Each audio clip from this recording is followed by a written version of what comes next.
Good morning students. अब अपन पढ़ते हैं बेटा फेलियर्स ऑफ ग्रीन रिवॉल्यूशन। ठीक है, जैसे अपन ने पढ़ा कि ग्रीन रिवॉल्यूशन के कुछ इंपॉर्टेंट पॉइंट्स पढ़े थे अचीवमेंट के, फिर उसके अपन ने फीचर्स भी पढ़े थे। तो अपन देखते हैं फेलियर्स ऑफ ग्रीन रिवॉल्यूशन। क्या ग्रीन रिवॉल्यूशन फेलियर भी हुआ था क्या? क्या उसके कुछ डिसइफेक्ट भी पड़े थे? क्या डिसएडवांटेजेस भी था क्या? तो some points are just showing it. ठीक है, कुछ पॉइंट्स अपन को ये बताएंगे। जस्ट लाइक फर्स्ट पॉइंट अपन को ये बताता है कि लिमिटेड कवरेज, मतलब जो ग्रीन रिवॉल्यूशन था ये जो होता ना, इसके अंदर जो भी एरिया आ रहा था, जैसे अपन ने बात करी कि ग्रीन रिवॉल्यूशन सारे स्टेट्स में एप्लीकेबल नहीं हो पाया था। It was applicable in Punjab में हुआ था, हरियाणा में हुआ था, waste Bengal, UP, Andhra Pradesh etcetera. बाकी जो कुछ अदर स्टेट्स थी वो उस चीज़ का बेनिफिट ही अवेल नहीं कर पा रही थी। ठीक है, तो देर वॉज सम डिस्पैरिटीज। ठीक है, तो वाइडेंड डिस्पैरिटीज हुई थी and the deprived states felt the discontented. ठीक है, तो जो हमारी इकोनॉमी के अंदर हमने सोचा था कि इसका इफेक्ट जो होगा वो पॉजिटिव होगा। ठीक है, हर इकोनॉमी पॉइंट ऑफ व्यू से, या फिर अपन ये बात कर सकते हैं हर स्टेट को हमने कवर करने की ट्राई की थी, कोशिश की थी।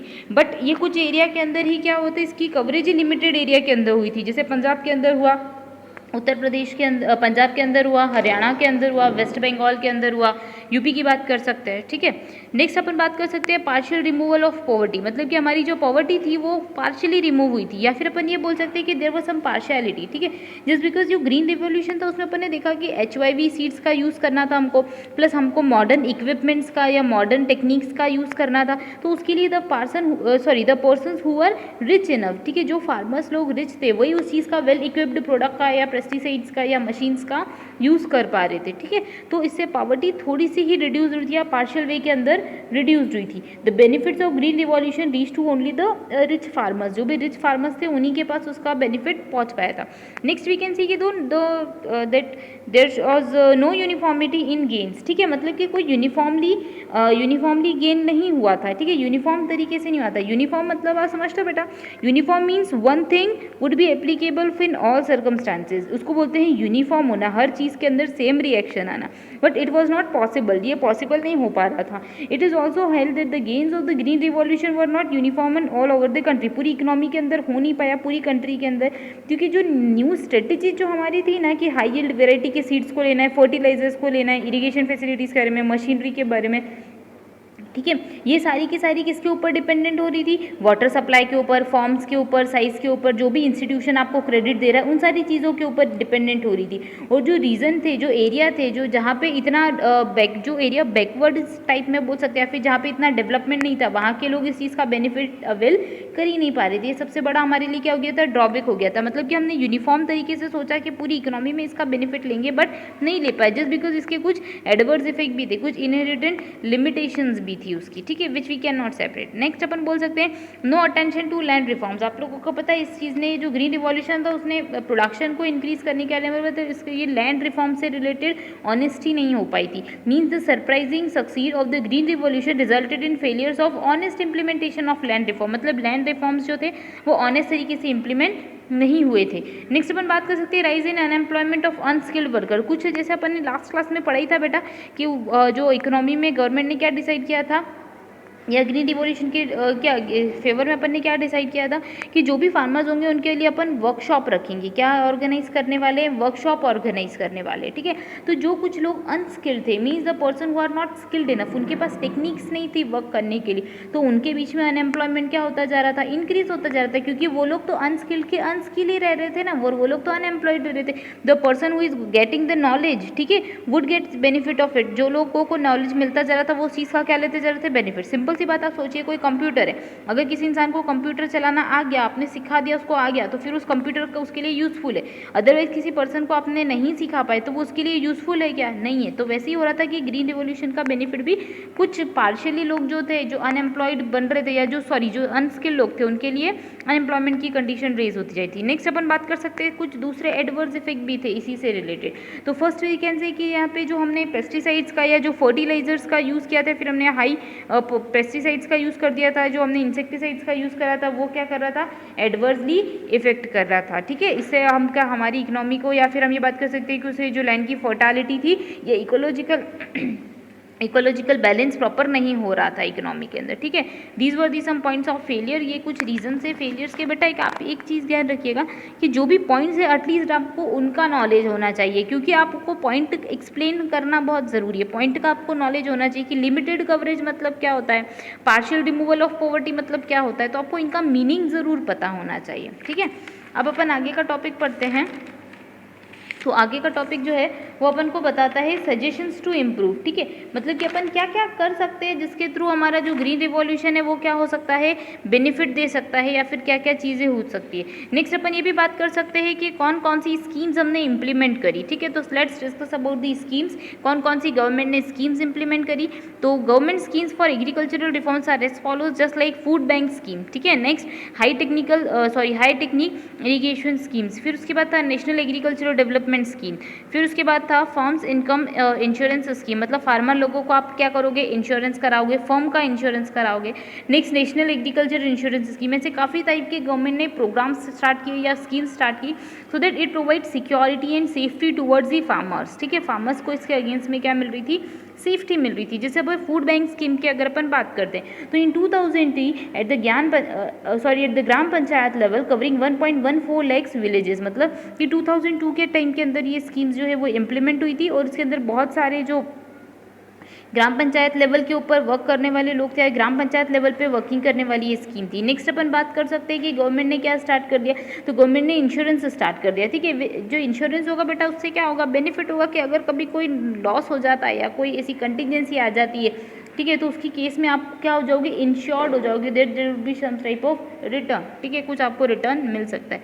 तो वैसे हमने बात करा कि फार्म इनकम इंश्योरेंस स्कीम, इसके अंदर क्या होता है, which ensures the minimum guaranteed income to the farmer, मतलब आपको मिनिमम इतना तो इनकम जनरेट करके देना ही है, when the actual income is less than the guaranteed income, जब आपकी गारंटीड इनकम, उसके अंदर क्या था बेटा स्कीम के अंदर कि गवर्नमेंट ने बोला कि जो भी आपकी अगर कभी आपकी अगर इनकम एक स्पेसिफिक गारंटीड अमाउंट उन्होंने फिक्स कर दिया कि आपको हम गारंटी देते हैं कि आपको इतने रुपए की अर्निंग होनी चाहिए, इनकम जनरेट करनी है, बट अगर आपकी इनकम उससे कम होती है, लेस होती है, तो इस केस में गवर्नमेंट ने बोला कि चलो ठीक है, इंश्योरेंस कंपनी आपको क्या कर देगी, रिमेनिंग अमाउंट सेट ऑफ कर देगी, ठीक है। तो उसके अंदर हमारा फार्म इनकम हुआ था कि किसी फार्मर की अगर इनकम लेस होती है तो उसको क्या होता है, कॉम्पनसेशन की फॉर्म में, अपन कॉम्पनसेट वर्ड नहीं बोल सकते, अपन गारंटीड वर्ड बोल सकते हैं, ठीक है। तो गारंटी के केस में उसको क्या मिल जाएगी, जो भी डिफिशियंसी ऑफ इनकम होगी वो जनरेट हो जाएगी। नेक्स्ट अपन बात कर सकते हैं prime minister crop insurance scheme, last में जो दे रखी है। तो prime minister crop insurance scheme के अंदर क्या आता है कि 2016 में फार्मर्स लोगों को प्रोटेक्ट करने के लिए, जो भी उनको एग्रीकल्चर से जो भी लॉस होता है या नेचुरल कैलेमिटी से लॉस होता है, उसके लिए गवर्नमेंट ने क्या करवा दिया, जब प्राइम मिनिस्टर योजना के तहत उनको क्या मिल गया, इंश्योरेंस मिल गया। नेक्स्ट अपन बात कर सकते हैं किसान क्रेडिट कार्ड, केसीसीज के बारे में आपने सुना होगा कि बैंक जो है वो केसीसीज इंप्लीमेंट करते हैं, उनके पास किसान लोगों का एक क्रेडिट कार्ड होता है। तो 1988 के अंदर उन्होंने एक इजी क्रेडिट फैसिलिटी प्रोवाइड करने के लिए फार्मर्स को क्या स्टार्ट की थी, केसीसी स्कीम स्टार्ट की थी। नेक्स्ट अपन बात कर सकते हैं स्पेशल एग्रीकल्चरल प्रोडक्ट स्कीम, ठीक है। इस स्कीम के टूवर्ड्स क्या हुआ था बेटा, तो ये जनरली हमको क्या करना है, प्रमोट करना है हमको एक्सपोर्ट, जब हमको गुड्स को प्रमोट करना है, ठीक है, हमको एक्सपोर्ट करना है गुड्स को, तो हमने क्या करा, हमने मतलब गवर्नमेंट ने किया, ठीक है, उन्होंने स्पेशल एग्रीकल्चरल प्रोडक्ट जो भी होते हैं जिनको हमको प्रमोट करना है या एक्सपोर्ट करना है, ठीक है, एक्सपोर्ट को प्रमोट करने के लिए स्कीम रखी थी 2004 के अंदर, ठीक है।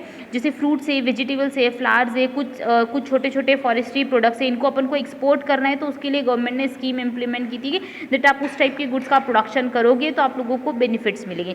नेक्स्ट अपन ने बात की है नेशनल एग्रीकल्चर इंश्योरेंस स्कीम के अंदर, उसके अंदर क्या होता है, कभी भी कोई डिजास्टर आ गया या कोई नेचुरल कैलेमिटी आ गई या ड्रॉट हो गया या साइक्लोन आ गया या फायर अराइज हो गई, तो उस टाइम में आपको उस केस के अंदर क्या मिल सकता है, इंश्योरेंस मिल सकता है उस गुड्स के अगेंस्ट में, जो भी एग्रीकल्चरल प्रोडक्शन है उसके अगेंस्ट में, ठीक है।